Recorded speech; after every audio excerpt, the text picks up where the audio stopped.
Hi friends, 6th class సామాన్య శాస్త్రం Telangana TET and DSC uses Telangana ప్రభుత్వ ప్రచారణ బుక్. ఇది వచ్చేసి ఫ్రెండ్స్ 2020-21 బుక్ ఫ్రెండ్స్. ఇది 21-22 కూడా వచ్చేసింది. ఇది న్యూ బుక్ అనమాట. 6th class science. Starting pages వచ్చేసి మన రాజ్యాంగ నిర్మాతలు. ఓకే, ప్రవేశిక చాలా ఇంపార్టెంట్. చాలా ఎగ్జామ్స్లలో కూడా ప్రవేశిక గురించి క్వశ్చన్స్ అడుగుతున్నారు. భారత రాజ్యాంగ పీఠిక. భారతదేశ ప్రజలమైన మేము భారతదేశాన్ని సర్వసత్తాక సామ్యవాద లౌకిక ప్రజాస్వామ్య గణతంత్ర రాజ్యంగా నిర్మించుకోవడానికి పౌరులందరికీ సాంఘిక ఆర్థిక రాజకీయ న్యాయాన్ని ఆలోచన భావప్రకటన విశ్వాసం ధర్మం ఆరాధనలతో స్వాతంత్రాన్ని అంతస్తుల్లోనూ అవకాశాల్లోనూ సమానత్వాన్ని చేకూర్చుటకు వారందరిలో వ్యక్తి గౌరవాన్ని జాతీయ సమైక్యతను సంరక్షిస్తూ సౌభ్రాతృత్వాన్ని పెంపొందించడానికి 1949 నవంబర్ 26న మన రాజ్యాంగ పరిషత్తులో ఎంపిక చేసుకొని శాసనంగా రూపొందించుకున్న ఈ రాజ్యాంగాన్ని మాకు మేము ఇచ్చుకుంటున్నాం. ప్రవేశిక చాలా ఇంపార్టెంట్ ఫ్రెండ్స్. ఇక్కడ అడుగుతారు ఆప్షన్స్లలో. స్టార్టింగ్లలో ఇక్కడ ఏది ఉంది? సర్వసత్తాక సామ్యవాద లౌకిక ప్రజాస్వామ్య గణతంత్ర రాజ్యాంగం నిర్మించుకోవడాన్ని. ఇది ఆర్డర్ వైజ్గా చాలా ఎగ్జామ్స్లలో అడిగారు. ఇది ఇంపార్టెంట్. ఇక్కడ 1949 నవంబర్ 26న మన రాజ్యాంగ పరిషత్తులో ఎంపిక చేసుకొని శాసనంగా రూపొందించుకున్నాం అనేది కూడా ఇంపార్టెంట్. ఇక్కడ ఒక లైన్ కూడా అడుగుతారు ఫ్రెండ్స్. ఈ రాజ్యాంగాన్ని మాకు మేము ఇచ్చుకుంటున్నాం అనేది కూడా ఆప్షన్స్లలో చాలాసార్లు అడిగారు. మాకు మేము ఇచ్చుకున్నాము, మాకు మీరు ఇచ్చారు, అట్లా కొన్ని ఆప్షన్స్ కన్ఫ్యూజ్ చేసేసి. అట్లాగే ఇక్కడ వీళ్ళు కొంచెం మంది నిర్మాతలు ఉన్నారు. మన రాజ్యాంగ నిర్మాతల గురించి తెలుసుకుందాం. జవహర్లాల్ నెహ్రూ, గోపాలస్వామి అయ్యంగారు, టి కృష్ణమూర్తిచారి,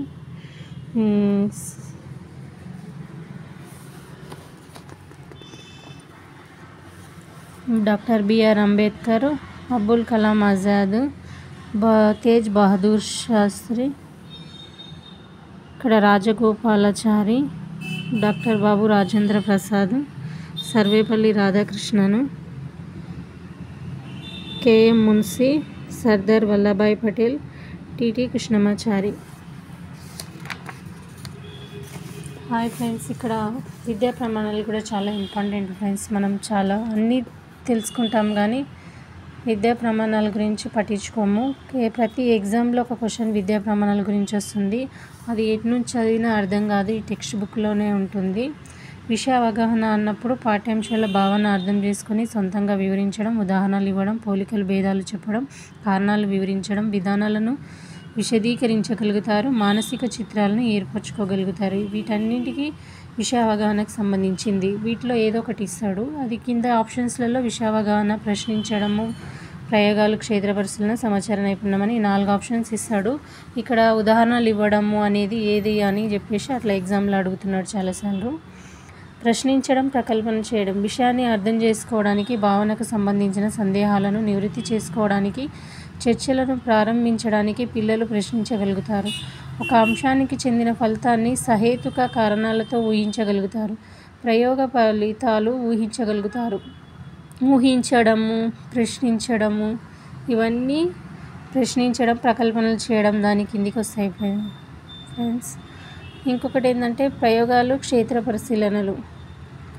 భావనలు అర్థం చేసుకోవడానికి పాఠ్యపుస్తకంలో సూచించిన ప్రయోగాలు, సొంత ప్రయోగాలు చేయగలుగుతారు. పరికరాలను అమర్చగలుగుతారు. పరిశీలన నమోదు చేయగలుగుతారు. ప్రత్యామ్నాయ పరికరాలను సూచించగలుగుతారు. జాగ్రత్తలు తీసుకోగలుగుతారు. చరరాశులు మార్చి ప్రత్యామ్నాయ ప్రయోగాలు చేయగలుగుతారు. క్షేత్ర పరిశీలనలో పాల్గొని నివేదికను తయారు చేయగలుగుతారు. ఇంకొకటి ఫ్రెండ్స్ సమాచార నైపుణ్యం, ప్రాజెక్టు పనులు. పాఠ్యపుస్తకంలో విభిన్న భావనలు అర్థం చేసుకోవడానికి అవసరమైన సమాచారం వివిధ పద్ధతుల్లో ఇంటర్వ్యూ, చెక్లిస్ట్, ప్రశ్నావళి సేకరించగలుగుతారు. సమాచారాన్ని విశ్లేషించి వ్యాఖ్యానించగలుగుతారు. ప్రాజెక్టు పనులు నిర్వహించగలుగుతారు. ఇంకొకటి బొమ్మలు గీయడం, సమాధానాలు తయారు చేయడం ద్వారా భావప్రసారం. విజ్ఞాన శాస్త్ర భావనకు సంబంధించిన చిత్రాలను గీయడము, భాగాలను గుర్తించడం, వివరించడం, గ్రాఫ్, ఫ్లో చార్ట్ గీయడం, నమూనాలు తయారు చేయడం ద్వారా అవగాహనను వ్యక్తం చేయగలుగుతారు. ఇంకొకటి అభినందించడం, సౌందర్యాత్మక స్పృహ కలిగి ఉండడం, విలువలను పాటించడం. విజ్ఞాన శాస్త్రంని నేర్చుకోవడం ద్వారా ప్రకృతిని, మానవ శ్రేయతను గౌరవించడం, అభినందించడంతో పాటు సౌందర్యాత్మక స్పృహకు కలిగి ఉంటారు, రాజ్యాంగ విలువలను పాటించగలుగుతారు. ఇంకొకటి 7th వన్ వచ్చేసి నిజ జీవిత వినియోగం, జీవ వైవిధ్యం పట్ల సానుభూతి కలిగి ఉండడం. అంటే దైనందిన జీవితంలో ఎదురయ్యే సమస్య పరిష్కారానికి నేర్చుకున్న విజ్ఞాన భావనను సమర్థవంతంగా వినియోగించుకోగలుగుతారు. జీవ వైవిధ్య ప్రాధాన్యత గురించి దాన్ని కాపాడడానికి కృషి చేయగలుగుతారు. అంటే ఇది మొత్తంగా వచ్చేసి ఏంటంటే విద్యా ప్రమాణాలు. మన 6th క్లాస్ సైన్స్ బుక్లో వచ్చేసి విద్యా ప్రమాణాల సంఖ్య కూడా అడుగుతాడు ఫ్రెండ్స్ అప్పుడప్పుడు. విద్యా ప్రమాణాల సంఖ్య వచ్చేసి 7. మన లెసన్స్ ఇవి. ఫస్ట్ లెసన్ నుంచి 16th లెసన్ వరకు 4 భాగాలుగా విభజించారు వీటిని. ఇవి మన లెసన్స్. మన ఆహారం, అయస్కాంతంతో ఆటలు, వర్షం ఎక్కడి నుంచి వస్తుంది. మనం టెక్స్ట్ బుక్లో చదవడం యూజెస్ ఏంటంటే, మనకు ఇక్కడ ఏదైనా క్వశ్చన్ ఆన్సర్ తెలిసిందనుకో, ఎగ్జామ్లో 4 ఆన్సర్లు ఇచ్చినప్పుడు అందులో మనం చదివింది గుర్తుబట్టి కూడా ఆన్సర్ చేయగలుగుతాం టెక్స్ట్ బుక్ చదవడం వల్ల. అదే మెటీరియల్స్ చదివితే అన్ని ఆన్సర్స్ ఉంటాయి అందుట్లో, మన మీద అదా అని కన్ఫ్యూజ్ అవ్వాల్సి ఉంటుంది. మనకి ఎగ్జామ్లో మాత్రం పక్క టెక్స్ట్ బుక్ నుంచే క్వశ్చన్ వస్తుంది ఫ్రెండ్స్. అందుకే నేను టెక్స్ట్ బుక్సే ప్రిపేర్ చేద్దామని టెక్స్ట్ బుక్సే ఓపెన్ చేశాను. ఇంకొకటి స్టార్టింగ్ పేజ్ నుంచి ఎండింగ్ పేజ్ వరకు చదవడం ఇంపార్టెంట్. అందులో మ్యాటర్ చూసుకోవాలి ముందు. ఇక్కడ మన జాతీయ గీతాన్ని రాసింది ఎవరంటే రవీంద్రనాథ్ ఠాగూర్. ప్రతిజ్ఞను పైడిమర్రి వెంకట సుబ్బారావు. ఇంకా వచ్చేసి ఫస్ట్ లెసన్ వచ్చేసి మనకు మన ఆహారం. ఇక్కడ మనకి ఎంతవరకు యూజో అంతవరకే చదవాలి ఫ్రెండ్స్. ఇప్పుడు మన ఆహారం అంటే ఇక్కడ ఏముంది మెయిన్గా, ఇక్కడ స్టార్టింగ్లో ఏమంత పాయింట్స్ ఏం లేవు. ఇక్కడ లాస్ట్ కింద ఒక పాయింట్ ఉంది చూడండి. ఇవి రకరకాల వంటలు. ఓకే, ఇందులో అనేక రకాలు ఉన్నాయని తెలుసుకోవాలని. అరటిపండులో మన శరీరానికి అవసరమయ్యే పొటాషియం అనే పదార్థం ఉంటుంది. ఇది ఒక పాయింటే ఉంది ఇక్కడ. ఇంకా నెక్స్ట్ పేపర్లో కూడా పెద్దగా పాయింట్స్ ఏం లేవు. ఖాళీ కడుపులో అరటిపండు తినకూడదు.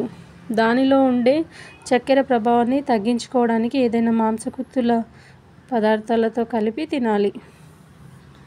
ఓకే, సెకండ్ పేపర్లో కూడా అంతే ఉంది. థర్డ్ పేపర్లో వచ్చేసి మనకు ఇంపార్టెన్స్ ఏముందంటే, వివిధ రకాల ఆహార పదార్థాలను తయారు చేయడానికి వివిధ రకాల పదార్థాలు కావాలి. ఆహారాన్ని తయారు చేయడానికి ఉపయోగించే పదార్థాలను దినుసులు అంటారు. ఇక్కడ ఒక పాయింట్ దొరికింది, దినుసులు అంటారు. వివిధ రకాల ఆహార పదార్థాలను తయారు చేయడానికి ఉపయోగపడే వాటిని దినుసులు అంటారనమాట. ఇంకొకటి కింద ఒకటి ఉంది, మనకు మొక్కల నుండి కూరగాయలు, పండ్లు, జంతువుల నుండి గుడ్లు, పాలు, మాంసం లభిస్తాయి. మనకు మొక్కల నుంచి కూరగాయలు, పండ్లు లభిస్తాయి, జంతువుల నుంచి గుడ్లు, పాలు లభిస్తాయి. ఇంకొకటి చికోరీ అనేది జీర్ణ వ్యవస్థకు, రక్త ప్రసరణ వ్యవస్థకు మేలు చేస్తుందన్నమాట. చికోరీ అనేది మనం టెక్స్ట్ బుక్లో చదవాలి ఫ్రెండ్స్. ఇట్లా నేను ఎల్లో కలర్లో ఇట్లా లైన్స్ కొట్టేసాను ఏవి ఇంపార్టెంట్ అని. మిగిలింది అది చదవకపోయినా మ్యాటర్ పెద్ద యూజెస్ ఏమి ఉండదు. ఏది ఎంతవరకు వీలైతే అంతవరకు నేను పిన్ చేశాను, ఎల్లో కలర్ చేసేసాను. ఇంకొకటి జంతువుల నుండి పాలు, గుడ్లు, మాంసం లభిస్తాయని మనకు తెలుసు. పట్టికను జాగ్రత్తగా పరిశీలిస్తే వివిధ రకాల మొక్కల నుండి ఎన్నో రకాల ఆహార పదార్థాలు లభిస్తున్నాయని గమనించవచ్చు. మేకలు, గొర్రెల నుంచి మాంసం, పాలు లభిస్తే కోళ్ళు, బాతుల నుంచి మాంసంతో పాటు గుడ్లు కూడా లభిస్తాయి. ఓకే, మొక్కల వివిధ భాగాలను మనం ఆహారం తీసుకుంటాం. ఉదాహరణకు పాలకూర, కొత్తిమీర మొక్కల్లో ఆకులను, గోబీ, కాలీఫ్లవర్ మొక్కలలో పువ్వులను, టమాటా, మునగ చెట్లలో కాయలను ఆహారంగా తీసుకుంటాం. ఇవి ఆప్షన్స్లలో ఇచ్చే అవకాశం ఉంది ఫ్రెండ్స్. అనుకుంటాం మనం ఇవి ఇవ్వరని, కానీ కొన్ని సందర్భాల్లో ఇవి కూడా ఇచ్చేస్తున్నారు. పాలకూర, కొత్తిమీర మొక్కల ఆకులను, గోబీ, కాలీఫ్లవర్ మొక్కలలో పువ్వులను, టమాటా, మునగ చెట్లలో కాయలను ఆహారంగా తీసుకుంటున్నాము. మొక్కల నుంచి రకరకాల ఆహార పదార్థాలు లభిస్తాయి. మొక్కల్లో ఒక్కో భాగాన్ని ఆహారంగా తీసుకుంటాము. కొన్నింట్లో మొక్క అంతటిని తింటాము. కానీ మనం ఉపయోగించే ఉప్పును గురించి సంసిద్ధంగా ఉంది కదా. ఇది ఒక ఖనిజము సముద్రం నుంచి లభిస్తుంది. ఓకే, ఇంకా లాస్ట్ ఒక పాయింట్ ఉంది. బీట్రూట్లో పిండి పదార్థాలు ఎక్కువ పరిమాణంలో ఉంటాయి కాబట్టి వాటిని తరచుగా తినడం మంచిది. పిండి పదార్థం మనకు చాలా మంచిది కాబట్టి తరచుగా తినాలి. ఎగ్జామ్ క్వశ్చన్ ఏంటంటే బీట్రూట్లో పిండి పదార్థాలు ఎక్కువ పరిమాణంలో ఉంటాయి, దేంట్లో ఎక్కువ పరిమాణంలో పిండి పదార్థాలు ఉంటాయని చెప్పేసి వేరే వేరే ఐటమ్స్ ఇస్తే అప్పుడు బీట్రూట్ కరెక్ట్ ఆన్సర్. ఇంకొకటి మనకు సుగంధ ద్రవ్యాలను ఇచ్చారు ఫ్రెండ్స్. ఈ దాంట్లో బిర్యానీ తయారు చేయడానికి వివిధ రకాల వంట దినుసులు, ఏలకులు, లవంగాలు, దాల్చిన చెక్క, బిర్యానీ ఆకులు, నల్ల మిరియాలు మొదలైనవి ఉపయోగిస్తాం. వీటిని సుగంధ ద్రవ్యాలు అంటారు. పాయసం తయారు చేయడానికి జీడిపప్పు, బాదం, కిస్మిస్ లాంటివి ఉపయోగిస్తాం. వీటిని ఎండిన పళ్ళు, డ్రై ఫ్రూట్స్ అంటాం. సుగంధ ద్రవ్యాలు, డ్రై ఫ్రూట్స్ ఇచ్చే మొక్కలు కొన్ని ప్రాంతాల్లో మాత్రమే పెరుగుతాయి, ఎక్కువ పరిమాణాల్లో లభించవు, అందుకే వీటిని చాలా ఖరీదైనవి. ఇవి కొన్ని పర్టికులర్ ప్లేసెస్లో మాత్రమే పెరుగుతాయి సుగంధ ద్రవ్యాలు, డ్రై ఫ్రూట్స్, అందుకే వీటికి ఖరీదు ఎక్కువ అని చెప్పేసి ఇచ్చారు ఫ్రెండ్స్. ఇంకొకటి బఠానీలో మాంసాకృతులు సమృద్ధిగా ఉంటాయి, అయితే కొందరిలో ఇవి అలర్జీని కలిగిస్తాయి, కొందరికి జీర్ణం కావు. ఈ పాయింట్స్ చాలా ఇంపార్టెంట్, చాలాసార్లు ఎగ్జామ్స్లో వచ్చాయి. బఠానీలో మాంసాకృతులు సమృద్ధిగా ఉంటాయి, కొందరిలో ఇవి అలర్జీని కలిగిస్తాయి.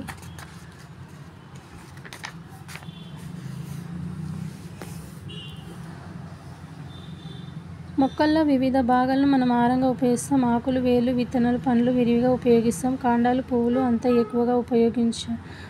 వివిధ రకాల ఆహారాలను తయారు చేయడానికి ఎన్నో రకాల వంట దినుసులు అవసరం. వంట దినుసుల మొక్కలు జంతువులు లేదా ఖనిజ లవణాల నుండి లభిస్తాయి.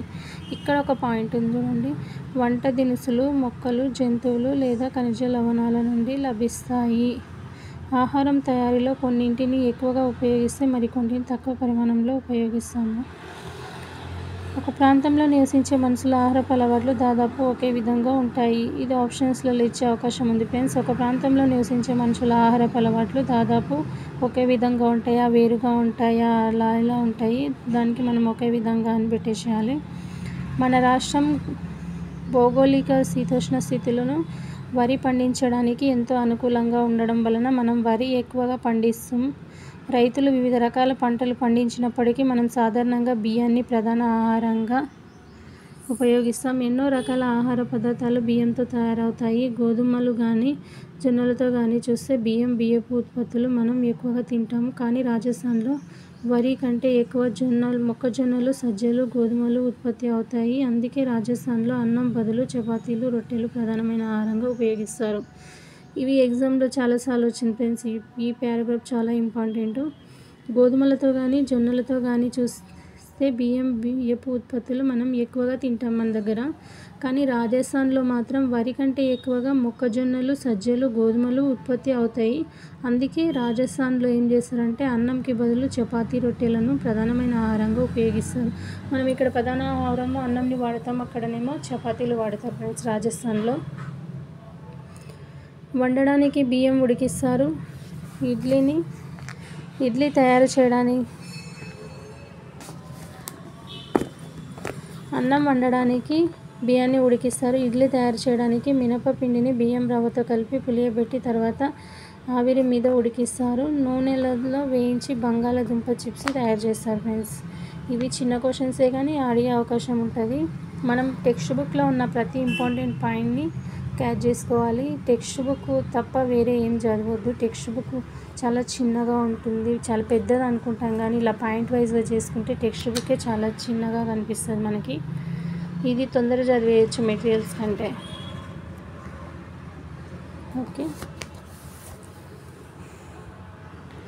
ఉల్లిపాయలో ఉండే యాంటీ ఆక్సిడెంట్లు మనలను రోగాల బారి నుంచి కాపాడే పదార్థాలు. వీటికి యాంటీ ఎలర్జిటిక్, యాంటీ వైరల్, యాంటీ హిస్టిక్ గుణాలు ఉన్నాయి. ఇక్కడ క్వశ్చన్ పక్కా అడుగుతారు ఫ్రెండ్స్. ఉల్లిపాయలో ఉండే యాంటీ ఆక్సిడెంట్లు మనలను రోగాల బారి నుంచి కాపాడే పదార్థాలు. వీటికి anti allergic, anti viral, anti హిస్టిక్ గుణాలు ఉన్నాయి. ఈ 3 గుణాల గురించి అడుగుతారు ఫ్రెండ్స్. 2 టమాటాలు, 1 ఎండుమిరపకాయ, 1 పచ్చిమిరపకాయ, ఉల్లిపాయ, పసుపు పొడి, ఉప్పు, నూనె, ఆవాలు, మినపప్పు, జీలకర్ర అవసరం. దేనికోసం? టమాటా కూర వండడం కోసం అవసరం ఫ్రెండ్స్ అవన్నీ. ఇది ఇంపార్టెంట్ కాదు, ఇక్కడ ఏం మ్యాటర్ లేదని నేనేం రాయలేదు. ముందుగా కూరగాయలు నీటిలో కడిగి చిన్న ముక్కలుగా తరగాలి. పాత్రను మంటపై ఉంచి 3 చెంచాల నూనె వేయాలి. నూనె వేడెక్కిన తర్వాత కొంచెం ఆవాలు, జీలకర్ర, మినపప్పు అందులో వేయాలి. తర్వాత పచ్చిమిరపకాయలు, ఎండుమిరపకాయలు ముక్కలు, చిటికెడు పసుపు పొడి చేర్చాలి. అర నిమిషం తర్వాత ఉల్లిపాయ, టమాటా ముక్కలు వేయాలి. తగినంత ఉప్పు వేసి మూత పెట్టి ఉంచాలి. 5 నిమిషాల తర్వాత రుచికరమైన టమాటా కూర తయారైనట్టే. ఓకే. చిలగడదుంప రక్తాన్ని శుద్ధి చేసే పదార్థాలు కెరటినాయిడ్, యాంటీ ఆక్సిడెంట్లు ఉంటాయి. ఇది ఇంపార్టెంట్. చిలగడదుంపలో రక్తాన్ని శుద్ధి చేసే పదార్థాలు కెరటినాయిడ్, యాంటీ ఆక్సిడెంట్లు ఉంటాయి.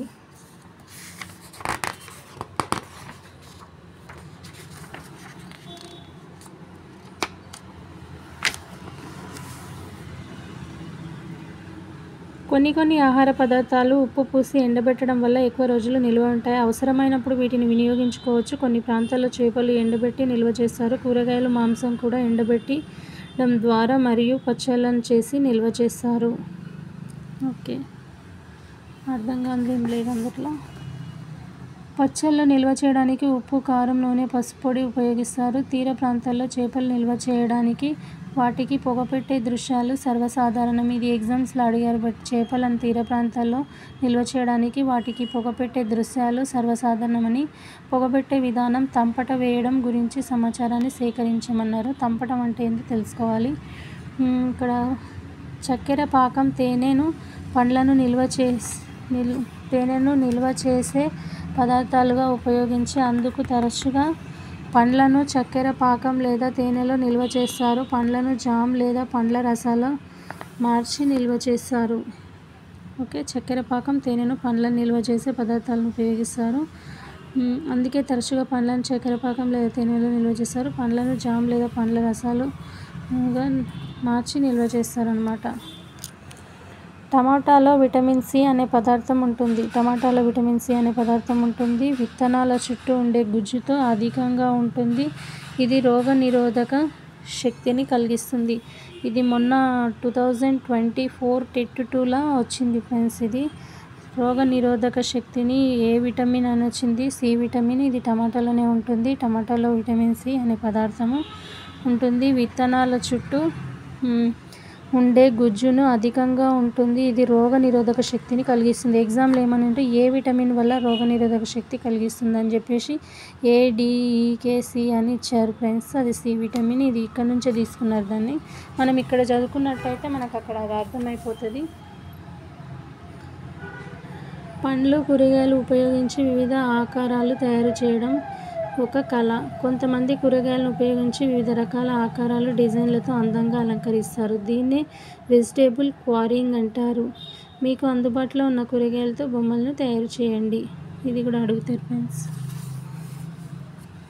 ఇంకొకటి ఇక్కడ, ఇవి చాలా ఇంపార్టెంట్. ప్రతి లెసన్లో ఈ కీలక పదాల కింద ఉన్నాయి. మనం ఏం నేర్చుకున్నాం అనేది ఇంపార్టెంట్. ఇక్కడ నుంచి ఎగ్జామ్స్లో క్వశ్చన్స్ రావడానికి అవకాశం ఉంటుంది. మొక్కలు, జంతువుల నుండి మనకు ఆహారం లభిస్తుంది. ఆహారం వండడానికి మనకు ఎన్నో రకాల వంట దినుసులు అవసరమవుతాయి. మొక్కల్లో వివిధ భాగాలు అంటే కాండాలు, వేర్లు, ఆకులు, పండ్లు, పువ్వులు ఆహారం ఉపయోగపడతాయి. ఆహారపు రుచి అందులో ఉపయోగించిన వంట దినుసులు తయారు చేసే పద్ధతి ఆ ప్రాంతపు సంస్కృతిపై ఆధారపడి ఉంటుంది. ఇది సంస్కృతి, ఆ ప్రాంతపు సంస్కృతిపై ఆధారపడి ఉంటుంది. ఇలాంటివి ఆప్షన్స్లలో అడుగుతారు. ఉడికించడం, ఆవిరిలో ఉడికించడం, పులియబెట్టడం మొదలైనవి ఆహారం తయారు చేసే కొన్ని పద్ధతులు. నిల్వ చేసే పదార్థాలను ఉపయోగించి ఆహార పదార్థాలను కొంతకాలం పాటు నిల్వ చేయవచ్చును. ఇంకొకటి ఇక్కడ, సలాడ్ అనే పదం సాలటా అనే లాటిన్ పదం నుంచి వచ్చింది. సాలటా అంటే ఉప్పు అని అర్థం. టమాటాలో కెరటినాయిడ్లు మరియు లైకోపెన్లు సమృద్ధిగా ఉంటాయి. కెరటినాయిడ్ అధికంగా గల ఆహార పదార్థాలు తినడం ద్వారా క్యాన్సర్ గురయ్యే ప్రమాదం తగ్గుతుంది. ఇది ఇట్లాంటివి ఇస్తారు ఫ్రెండ్స్ ఎగ్జామ్లో. సలాడ్ అనే పదం సాలటా అనే లాటిన్ పదం నుంచి వచ్చింది. సాలటా అంటే ఉప్పు అని అర్థం. టమాటాలో కెరటినాయిడ్లు మరియు లైకెనోఫిన్లు సమృద్ధిగా ఉంటాయి. కెరటినాయిడ్ అధికంగా గల ఆహార పదార్థాలు తినడం ద్వారా క్యాన్సర్ గురయ్యే ప్రమాదం తగ్గుతుంది.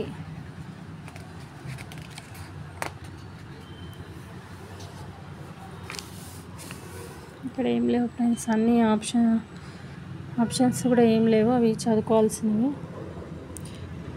ఆహార పదార్థాలు నిల్వ చేయడానికి ఉపయోగించే రసాయనాలు, రంగుల వల్ల క్యాన్సర్ వంటి వ్యాధులు వస్తాయి.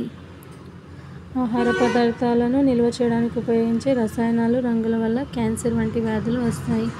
ఓకే ఫ్రెండ్స్, ఇప్పుడు 6th క్లాస్ అయితే ఫస్ట్ లెసన్ కంప్లీట్ అయ్యింది. ఈ సెకండ్ లెసన్ నెక్స్ట్ క్లాస్లో చెప్తున్నాను. ఫస్ట్ లెసన్ అయితే కంప్లీట్ అయ్యింది. ఇదే ఫస్ట్ వీడియో, నేను ఫస్ట్ అప్లోడ్ చేయాలనుకుంటున్నా. మన ఆహారం కంప్లీట్ అయ్యింది. నెక్స్ట్ వీడియోలో అయస్కాంతంతో ఆటలు చెప్పుకుందాం.